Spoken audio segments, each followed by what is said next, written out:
Bukundi bwabadde bubaluma uno. Enyumba gye yabadde abeeramu yabadde baluma gye mwatwagaliza twazeeyo. Wewe mutwagala era twakkiriza. Alien Skin obulamu bwe watwagaliza bwe buno ffe tujja kububeeramu twali tubaddemu muganda wange mu kisaati kya Uganda Cranes ne kinigina obulamu bwobadde otwagala Swaba Champ oyo muganda wa Champion Gudo atabukidde Alien Skin waddenga mama Fina bano ateekateeka okuba nga balaba Swaba Champ agambye okusirika ansirikidde ebbanga omwami otakwata masimu gange newe nkubisa namba ndala nawula eddoboozi nga lyange oba Champion Gudo taddamu kubanga ayogera ajjako jakati awe nyini anja kusaba video soko jimpereka like muganda wa Champion Gudo mutufu okuyombesa Alien Skin oba nedda kati nnono nakubulira story yonna ngabo yatambula wabulanga ate Swaba Champ agamba nedda nsirikidde banga era ayongedde nakomerera Alien Skin nse bulijjo kuva de wanu nga kyensaba saba kimu mwana wabanga so defuna buli bulamu buli fit bato bange babufunye Chetubadde tulabanga tunatero tukako kumpi nga ye Gudo akituseeko era tweyanziza bannaye awuno engoye zabadde ayambala nga zibaluma uyo yazzeeyo kunigina ye Swaba Champ mu bigambo bye alaga nti ekizibu si Alien Skin wabula ayina abamutekamu ebigambo era interviews wazirabye zenjawulo abantu nga Sean abafangoni abenjawulo bazze bakola interview nenga bagamba Swaba Champ no yavira kuddala obuzu kati obusungu bwa mulinyidde olunaku lwa najja ku live anagamba nti nedda bantu mwe mwasinza okubanga muteka ekibanda muteka ebigambo mu kibanda asokubanga oboli awo atugoba katimbo abaana ba Fangoni babadde bawulire nugu kwani ku Champion Gudo kubanga mbu Alien ne bwada agenda kukola ki kuba kuwa nga olye mmere ate omwana omuto kati Champion Gudo genda mu achechi musanyusa era bwe kuba kulya mmere ne bwe kiba juice ne bwe kiba soda making sure Champion Gudo asose nakola ki nafuna ekyokulya era abadde amwagala nga mutabani we naye mbu abaana b'okufangoni baleetedde obuzibu kati no Swaba Champ munyiivu muwabula nga ngenda kuwa ewasembayo alabudde Alien Skin ku buzibu bwonna obugenda okwanga bujja ku Fangoni Forest olw'abantu abo bagamba mikwano gye ati obalabalamu n'ogamba kati essaawa zino omwana wa ghetto ogera ku makya n'omwambaza engatto n'ayambala engatto etali open etali nigina n'omwambaza engoye ziri fit ennyo banne agenda kubeera tawera mbanne bagamba yeeraga Oshegera naye nga ewaka emirembe wejiri lwansonga nti emmere badde etandise okukyuka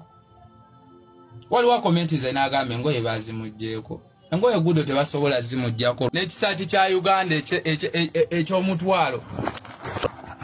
ze mbadde sigenda vaayo kola live ewasembayo wakulu nnyo alabudde kiki ekigobya abantu ku Fangoni Forest katino anja kujjukiza aba Spurs Tours and Travel era nga bano bagamba okutwala mu nsi nga Canada ku sente ensaamusaamu ku namba ya 0757618166 bakugamba nti basobola n'okutwala ku kitundu then nosasula nga wakatuuka oba nosasula nga otandise okuba nga okola wali mu nsi ya Canada bakubireko atojja kubanga yejjusa Haj Ashraf ye musomi wa dua agamba nti kubanga atereza byonna ebitatambula bulungi mu bulamu nga kusomeddwa obulamu ne bukyukira ddala kati naye mukubireko atojja kubanga bijuza Swaba Champ alaga obutali bumativu era agamba nti kati essaawa eno ayimiridde bantu babiri Champion Gudo ne muganda wa Champion Gudo omuto asemberayo ddala mu maama waabwe ayitibwa Amacha kati nno bambi musajja wato obulumi bwe buti buli ekyo tekisobola kugaana nze nkikugambye nga generations papa bw'agaana okusonyiwa Gudo n'ensonga ze papa n'aziteekawo Champion Gudo tujja kumuzza ku ssomero asome naye ate nga temwetonze tetugenda tubeegayirireko papa naye muntu alina okunyiiga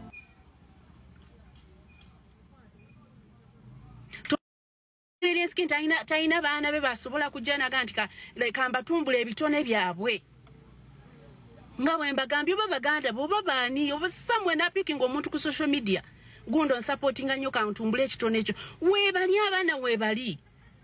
banoonya omuntu abakwata kunaye omuntu talabise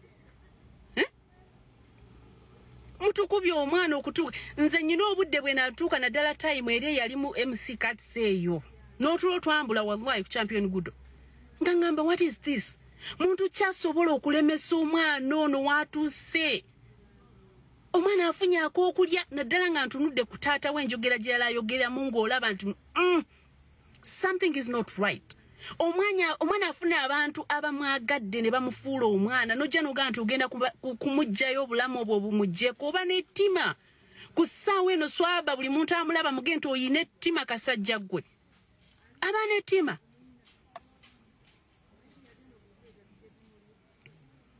gwogenda oyonoone buli muntu ali ku Dawelenskina akimanyi nti abaana be baba n'empisa laba bwe kitaba nti yaluzinga empisa n'abaako ekintu kyakoze ekiri disrespectful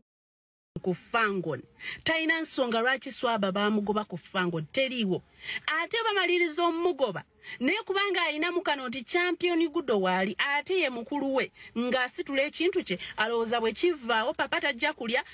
genda oyita amaca waliwo abaagala omulaba mujje babiri yanguwa badde sigenda vaayo kola live kugamba mbu ngandaba mwana sina kyengenda kwogera omuntu omukulu avuddeyo n'alaga nti abalwana bafiirako ng'olina mwesonyiwa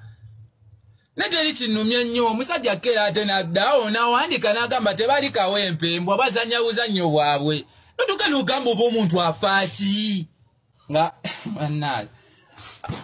enyo abakoze ki tulina musango ki twabakola ki bwe tulina mutima muli gulumirirwa tulina mutima gulumirirwa kiki twakola olyoka otufiireko twakuttira muntu balabye balinga balongono y'amaca oli ye Gudo gwe mwayagadde addeyo oshegera nenga twabakoze eki ekituuso tufiirako eta maama wo mu kamera muleta ayogere ki kyogamba singa tavangayo n'agamba nti abaana tebalina beera na kibanda babano besingako kabanga katini nnyo obalabye balinga balongo imba kitone nga bwokera ntandika okweyambula kitone ekyo kyakweyambula kitone kya generations kyakwogera bw'osanga generations naganta obufumbo bwannema tojajinga generations kuba kiba kyanjawulo okubeera omufumbo n'okubeera motivational speaker. Being in marriage or being married is not a talent. Si kitone okufumbirwa si kitone naye ate okwogera kitone. I don't know if I make sense. So kati kitegeeza nti plan B baba mu ekitone ekyokwogera ate n'abanga talina kitone kyerabirira byanjawulo nnyo. Once again kiri inborn chovola omutunyano ga kano kaana kato simanyi kali katya kalabika bubi naye kalina ekitone. So mukaleke tewala asinga motivational speaker kubeera munaku